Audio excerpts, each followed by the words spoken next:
So what takes a photo from average to spectacular, or just a run-of-the-mill photo, to make it really pop and stand out? Well, in editing, it's those small micro or local adjustments that you can make that really make a photo stand out.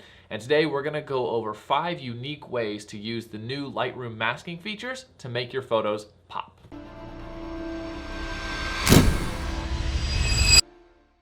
Will Simpson here, and welcome back to Exploring Photography. We're gonna bypass all the YouTube normalcies that most YouTubers do in the beginning of videos and just get into Lightroom right now. All right, so we're in Lightroom here, and this is a photo I took. Now I want you to just look at the before and after. So here's the before.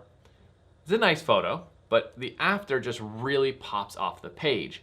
Now, I did a little touch-ups. I used a little orange and teal palette, so the water is really teal, and the sky and the rocks and stuff are very orange, so it really stands out.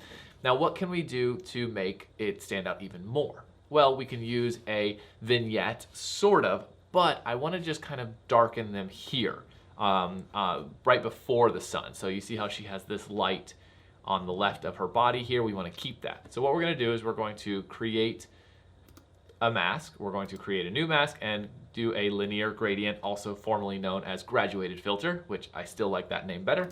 We're going to go ahead and drag this up and pull this just like that. Now we could simply use this graduated filter, linear filter, whatever it's frickin' called, and darken it up just like that, which is fine, but I just want to darken up them.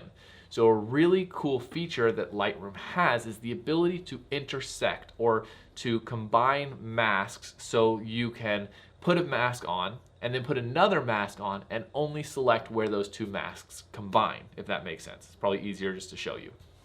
So with this linear filter, linear gradient selected, I'm gonna push and hold on a Mac option. That'll give me this intersect button. I'm gonna click that, and I'm gonna click select subject. So that means it's going to intersect the linear filter, which you see here, with the subject filter, which you see here, and make this filter. So I'm getting a graduated or linear gradient on just them, where those two masks combine. So now I can make this selection and I can adjust them, I can darken them, I can brighten them, I can do whatever I want, and it's just on the spot that I want. Now you can do this with any mask. You can select the sky and intersect it with the subject. You can select, you can do a brush and intersect it with anything. Any mask you can do this intersect feature, and you just press Option on a Mac, and I believe it's Alt on a PC. It's a really, really simple and really, really powerful tool. The next trick that I use, which is really freaking awesome, is sometimes the auto select for your subject or your background isn't perfect. And sometimes you want to select your subjects and brighten them, and select your background and darken them. But again, I've used the word sometimes 800 times in this 30-second sentence. So sometimes. So when you use the select subject, there are occasions when it selects other things than just the subject. And then if you select the background, it's not going to select those things. So there is a quick way to do this. Click the mask, click subject, and you'll notice that it didn't select this section of her, and it did select this part of the railing.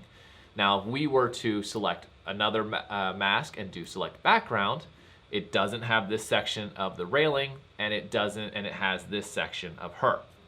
So we would have to subtract it from this one and add it to the other one, and it's just very tedious. So instead of doing that, let's delete the background. Let's select the subject one, go subtract brush, and we're going to subtract this part of the railing, get that deleted, and I'm just going to do it roughly so it's fast, and then we're going to press add brush, and we're going to add this section of her dress. Now once that's done, make sure we get that, and go back to the subtract brush, and we're just going to simply smooth this out here because it's very frayy. Doesn't look very smooth, but we'll just clean that up real quick. Good. Now that we've done that, let's just say we've fine-tuned it and it looks perfect. All we're going to do is click the 3 dots on the right here of the entire mask, not the smaller adjustments, but the entire mask. Click the 3 dots, duplicate and invert.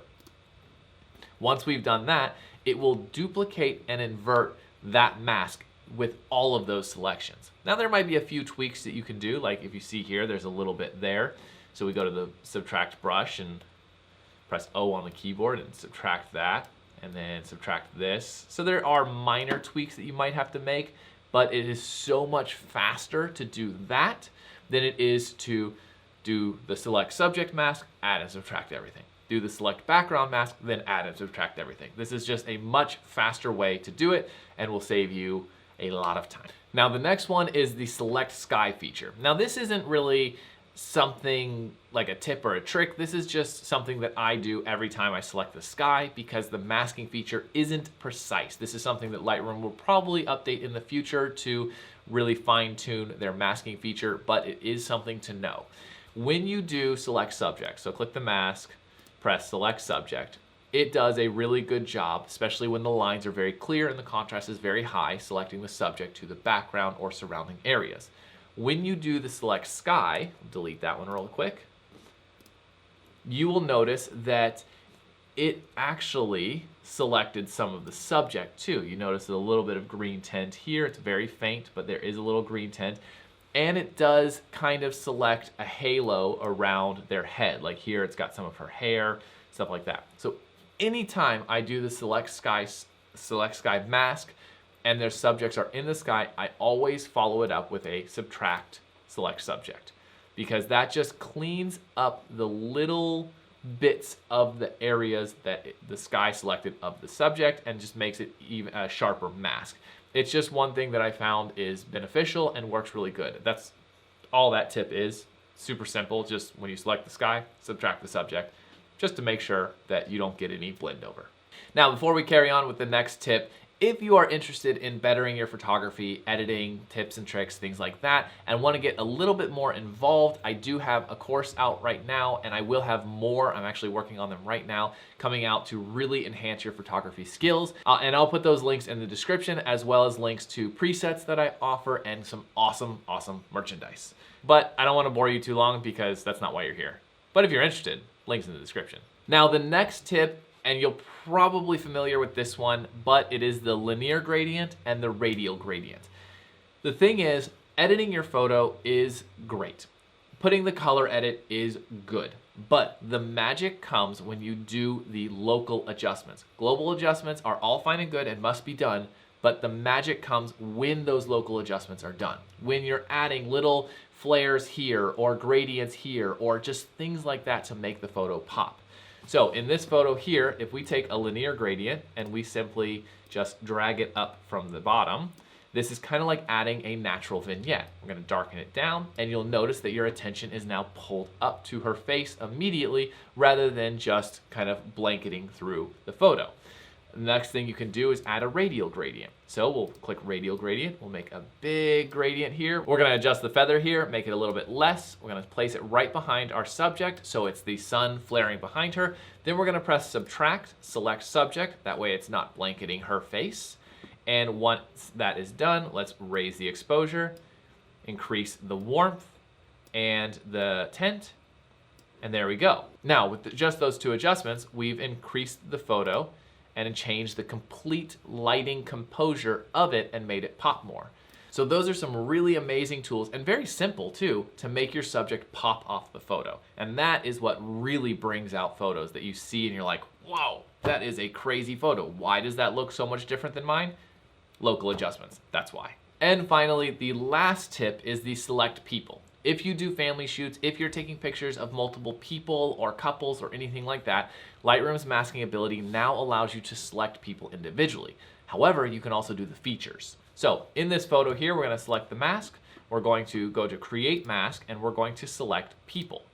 Now Lightroom will do its little AI thing where it detects all the people, and then here it'll show us which or how many people we have. So in this case, it did find all 5 people. So we can do a couple of things. If we click the all people button, it gives us the option for all the people in the photo, but no details. So we could create that mask, but we want to select the individual details of the people. So what do? Come back here and let's select person 1. So now we have a mask for person 1. Now we can select their face skin, body skin, eyebrows, eye sclera, iris and pupil, lips, teeth, hair, all of the above, however we want individually, and then we can create a mask. We can also add people. So let's say we click add person, and we can select to add person 2, 3, 4, 5, or whatever combination we want. So let's select let's select all the girls here, okay? So now we have a mask for all the girls, and we press continue. Now it gives us the option to select those individual features of those 3 people. So we could select the entire person, which gives us the mask for all of the girls. Or we could select the face skin and body skin for all of the girls. Or the eyebrows, or the sclera, or which is the whites around the eyes, by the way, or the iris and the pupil, and so on and so forth. You get it? You can select any combination of the people or them individually. And this makes your fine detail adjustments so strong and so powerful that it just makes life and editing so fast and easy. So once you've figured out your combination, you can create all individual masks by clicking create separate masks down here, or you can create one individual mask. So let's say we just want the face skin and body skin and all on one mask, create mask. Good.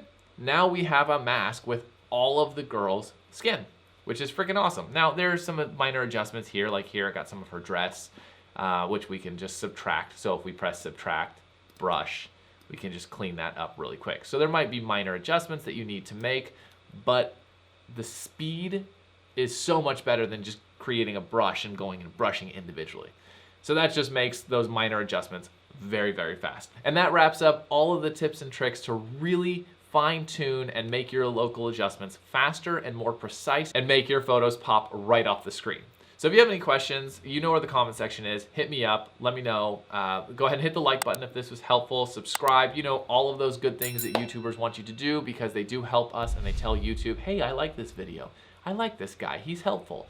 You know, it's helpful for me. Anyways, I hope this is enjoyable, and I'll see you guys next Monday. We're going to adjust we're going to adjust the, what is it called? Damn it, I can't even remember what it's called. Okay. the feather. Fuck, Jesus.